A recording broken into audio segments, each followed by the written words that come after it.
All right, last time we were able to figure out hot cross buns on your mallet instrument. Today, we're going to look and see what that looks like in your book when we write it as music. So the percussion books actually are two books in one. That's why yours has that spiral bounding, and it's much larger than everyone else's. So the first half of the book is your snare drum part. The second half of the book is your mallet part. So we're starting in the mallet part. It says keyboard on your book. So we're actually looking for number 17, hot cross buns, in the keyboard part.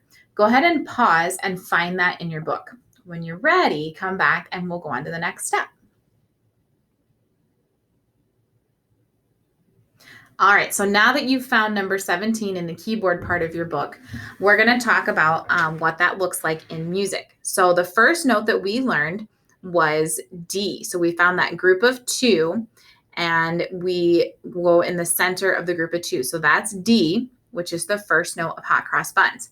When we're looking at our music, this is what a D looks like. It's on the fourth line of the treble clef staff. This D is hollow and has a stem.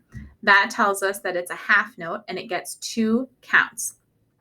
The next note we found on our marimba or our xylophone was C.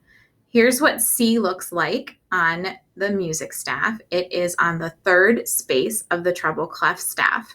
This one is also a half note. Our next note was B flat, which is the top of the group of 3 keys. B flat looks like this. It's on the third line from the bottom of the treble clef staff. So we play all of these 2 counts, and then we have 2 counts of rest. This is a half rest. We do the same thing again in the next measure, and then we change it just a little bit. This is on the same line as this note. These are both B flats. This B flat is filled in. That tells us it's a quarter note. A quarter note gets 1 count. So we're going to play 4 B flats in a row. They're all going to be flat because they put a flat sign at the beginning of the measure, and then that means all B's are flat for the rest of the measure until we start another measure. So 4 B flats, all 1 count each. Then we switch to this note, which looks just like this one. So these are also C's, but they're filled in and they're going to get 1 count each. And we finish the way we started. Go ahead and hit pause, and I want you to play through hot cross buns while looking at your music. When you're done, we're going to come back and look at a different song.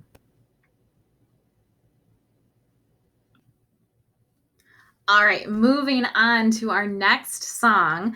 Up above number 17, we're going to find number 14. This is called Rolling Along. It's also known as Mary Had a Little Lamb. In order to play this song, we have to do one more note than we did for hot cross buns. So this note is called F. We're going to find this group of 3, and we're going to go down to the left to find our F. This is what it looks like in the music.